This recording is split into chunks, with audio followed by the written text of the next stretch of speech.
to the PFC podcast. The views and opinions you are about to hear are the speakers and do not necessarily reflect those of anyone else. Now on to the podcast. Hello, I'm Jay Baker, currently serving as the 528th Brigade Surgeon. Today I'm going to discuss a topic I've been working on since arriving in my current position, which is soft surgical support. A couple of caveats to begin. I'm an emergency physician. I trained at LA County, and I am not an operating surgeon. Most of my operational experience is conventional, initially with 3rd ACR in OIF-3 and with the 173rd Airborne in OIF-10. I deployed with JSOTF P in 2015 for my first SOF experience, and now I'm with the 528th Sustainment Brigade in 1st Special Forces Command. My SOF experience is limited, admittedly, and I am definitely not a Green Beret. The reason I introduce myself with these caveats is not to undermine my presentation, but to present this topic honestly in the hopes of inviting discussion about the future of soft surgical support, and to invite the best minds to continue to work on soft surgery's always evolving problem set. So I'm not going to give a presentation that describes or details the handful of several different soft surgery teams currently or previously in existence, such as the Air Force SOST, the IRST, the GHOST, or what have you. Instead, you'll see by my objectives that I'm going to present briefly about the different types of missions that soft surgical teams might be called upon to support. I'll compare the differences in experience between two major mission themes, and I'll attempt to describe the gap that exists in our institutional experience for surgical support in the setting of unconventional warfare. To begin, for orientation, and this is probably something that most of the listeners of this podcast are well familiar with, this slide shows the range of missions that Special Operations Forces are asked to conduct according to JP 3-05 Special Operations. These are the doctrinal soft core activities. This is the domain of irregular warfare, more or less. This slide presents the overall mission set of irregular warfare visually with an abbreviated division of soft core activities according to support given to friendly nation states on the right versus support given to insurgencies and the like against hostile nation states on the left. Nearly all the collective experience in providing surgical support to soft missions in the global war on terror for the last 15 years of conflict is for the missions on the right. The trauma care delivered on the battlefield in this setting is mainly short duration from point of injury with rapid stabilization of casualties and near immediate evacuation to at least adequately staffed and supported battlefield surgical teams, if not to robust, well-developed battlefield trauma systems. Although there are still challenges and certainly room for improvement, we've gotten really good at this kind of surgical support. That's not what this presentation is about. So what about unconventional warfare on the left? RSOF 2022 says, the most critical of an RSOF special warfare capability is in the UW mission set and our ability to conduct UW in denied areas for extended periods of time. So, should we be scared or worried? And what does soft surgical support for the UW mission look like? Some leaders think the next war will be much different from our experience in GWOT. This slide is taken from an open source website. It shows the array of anti-air defenses in Eastern Europe, both Russian and NATO.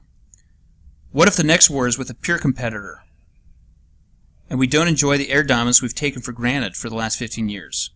What if there aren't battlefield trauma systems and golden hour evacuations? One way of depicting the challenge of UW surgical support is represented in this graphic. How does the combatant commander prepare for and respond to a situation in which a U.S. soldier is hurt in a non-permissive air-denied location? How do we prepare and respond to soft missions in a much different environment that we become used to and currently aren't postured to respond to? Fortunately, there's some experience we can turn to for guidance. To begin, Colonel retired Rocky Farr recently wrote this excellent review of surgical support to soft missions in the UW environment largely throughout the 20th century. And although scant, there's literature both in books and journals largely written by surgeons who supported guerrilla movements in France and Yugoslavia in World War II. Among others, Jeffrey Parker, Lindsey Rogers, and Colin Defoe were general surgeons who provided support to Nazi resistors in a UW environment. All three were courageous and adventurous individuals. They were whip smart brave to a fault and driven to provide excellent surgical care in dangerous and challenging environments. Like SOF today, these men were selected due to their training and experience, mental resilience, and high state of physical fitness to support special operations behind enemy lines. These surgeons were inserted behind Nazi lines via night parachute airdrops, sometimes with additional medical personnel, although never another surgeon, and sometimes alone. Sometimes they pushed canisters of medical supplies out by parachute to establish their initial medical operations. Sometimes they jumped only with a ruck on their backs. They were innovative in the ways they established and provided medical support in very austere environments. For example, Colin Defoe built hospitals and operating suites out of parachute canopies, hence the parachute ward. Resupply was even more limited, and they were forced to adapt in the face of incredible austerity, such as turning again to their parachutes, unraveling its silk fibers to create suture material for repairing war wounds. At times, depending on the tactical and operational situation, these surgeons were busy operating, although not generally in the sense that our GWOT surgeons have become accustomed. Casualties were brought to them by the ones and twos and sometimes by the scores. They performed laparotomies and thoracotomies, to be sure, but the majority of their operations were wound debridements, amputations, and delayed closures, generally many hours and even many days after traumatic injury. Their patients were primarily partisan fighters and civilians supported by the Allies, including the Maquis of rural France and Tito's communist partisans of Croatia and Serbia. To a man, they all defended the patients they cared for against the aggression of the enemy. Each man bugged out under the most critical of situations, going to ground under direct enemy threat and abandoning the underground hospitals and operating theaters they had built. They lived and operated with the forces they supported and fought and fled under the most dangerous circumstances. These men's service was critical for lifting and supporting morale of the supported forces, which ultimately overcame a brutal and ruthless enemy, and they were regarded as heroes by the soldiers and civilians they served. They were awarded the highest national awards for their service, such as the Croix de Guerre for Parker, the Order of Bravery and Order of Honor from Yugoslavia for Rogers, and the Order of Service to the People, the Medal of Victory, and the Order of Merit also from Yugoslavia for Defoe. Admittedly, medicine and military technology have made quantum leaps since World War II, and the battlefield is significantly different. But where else can we turn to for lessons? And what do we do with the literature on UW surgical support? This table briefly summarizes my own review of the published literature and doctrine from both the GWOT experience in the middle column and the UW experience in the right column. What are the key principles from both that we need to carry forward into the future? The bold print here highlights where I think lessons learned can inform SOF surgical support going forward. We've grown comfortable splitting FSTs and conducting ghost missions. The UW mission set is likely to demand even smaller team sizes, the smallest possible, and we need to train for this. We need to continue to focus on high levels of medical and tactical proficiency and emphasize high levels of physical fitness and mental resilience. We need to plan to care not only for U.S. forces, but also to assist the guerrilla fighters and populations of our allies who help defend U.S. interests. We're doing this now in spades. We need to plan long missions with limited or denied air support and practice tactical evacuation in truly austere settings. We need to be experts at DCR and DCS and to master the existing CPGs, to be sure. But surgeons may need to perform evacuation and nursing care themselves, and to be prepared for a broader range of surgical cases than they've grown accustomed to on the battlefield recently. They may need to care for our patients beginning with damage control surgery through critical care to recovery and convalescence, perhaps in a number of dispersed locations across a relatively non-permissive battlefield. We're learning to scale our equipment loads as demonstrated in an article in this quarter's JSOM, and to adapt our pack-out to the ruck, truck, and house models.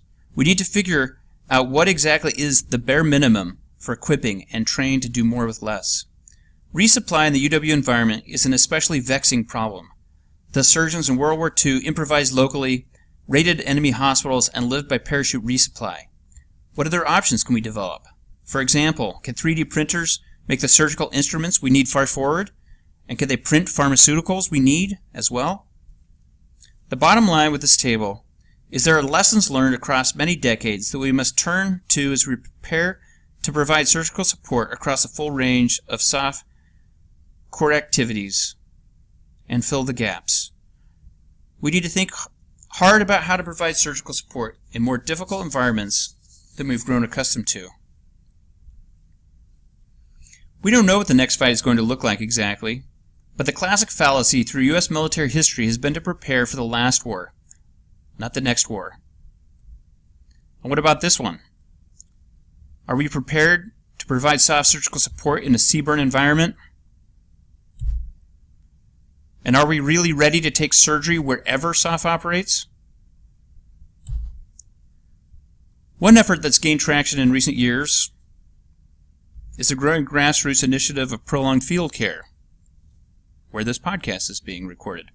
PFC began as a response to the prolonged evacuation times faced by 18 deltas in Africa in the last several years, and not necessarily for implementing soft surgical support in that environment.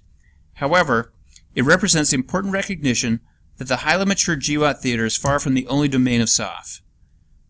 Other forward-leaning actions in the last year include the newly developed UW Medical Enablers course, initially conducted by the SOCUR Surgeon's Office in October 2017, and the Austere Surgical Teams Working Group, a subcommittee of the Committee on Surgical Combat Casualty Care, which is currently developing guidelines for small surgical teams across a variety of mission types. The 528th is currently working to stand up the first long-promised RSOF surgical teams within 1st Special Forces Command. A force design update submitted in 2016 is pending publication by the Pentagon very shortly. It may even be published by the time this podcast is out there.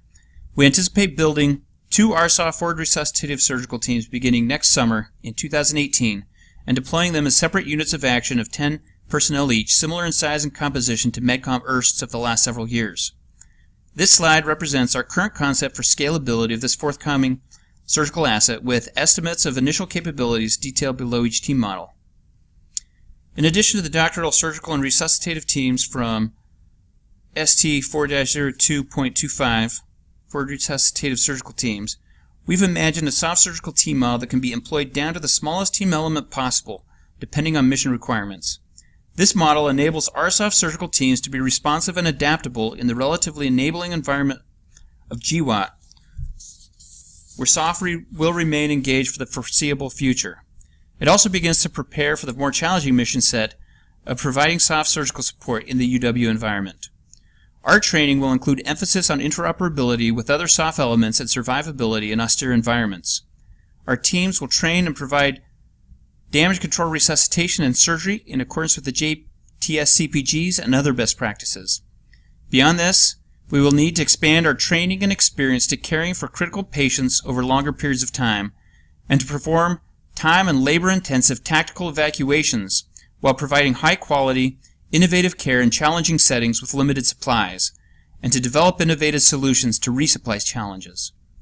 In addition to tactical proficiency and a scalable solution to manning requirements across the full range of SOF core activities, we intend to raise our clinical game by establishing a training environment that will provide the best medical care on the battlefield.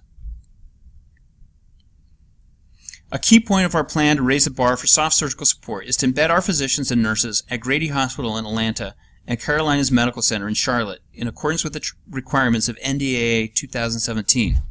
We've begun working with the AMED CivMil Trauma Team Training Task Force in order to accomplish this coming summer.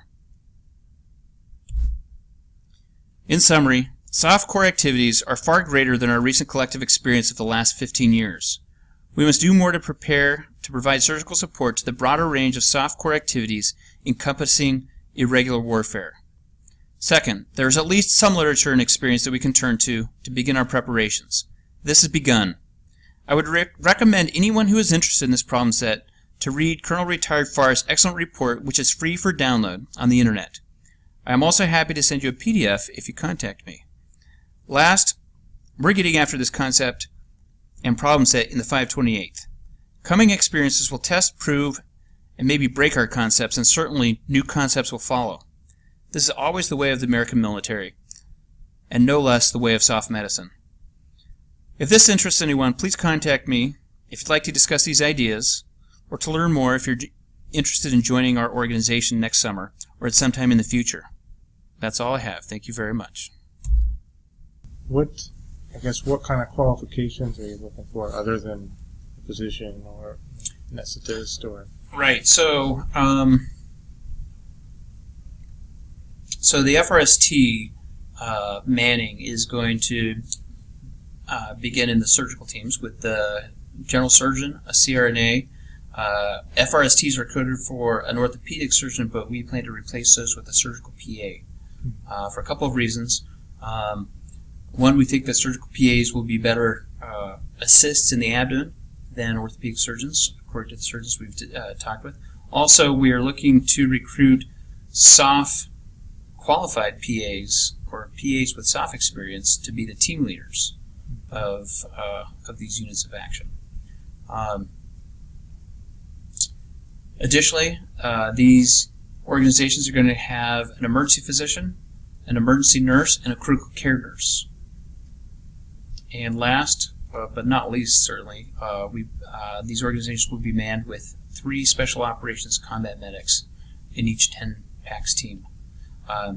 The way we foresee kind of the training concept is that the officers and clinicians will be embedded in the trauma centers, basically, with duty at those locations where they will practice, live, and practice the majority of their time. The SOCMs are going to be stationed here at Fort Bragg, and they will be responsible to be the tactical experts. At various points throughout the training cycle, the SOCMs will join the clinicians at the level 1 trauma centers for MPT kind of training, but like far greater than the 2 weeks per 2 years. And likewise, the officers will come back up to Fort Bragg to practice tactical training and to conduct field exercises, jump out of airplanes, that kind of thing. Okay. With very limited capability, but not no capability. Right. One of our challenges will be to communicate these capabilities to the combatant commander, so that they know when they take one surgeon and one CRNA that they can only take care of one critical patient. Right. For example, that's much different than taking the full 5-pack surgical package on operations, which will be able to take care of 2 to 3 critical patients. Perform 2 to 3 operations. As we increase our cube and weight, right, our capabilities will increase as well. Right. Okay. Excellent. Hey, thank you very much. That's it for today's podcast. Be sure to go to our website, www.prolongfieldcare.org. Find us on Facebook, YouTube, Instagram. Subscribe and stay on the bleeding edge of combat medicine. This is Dennis for the PFC Podcast. Out.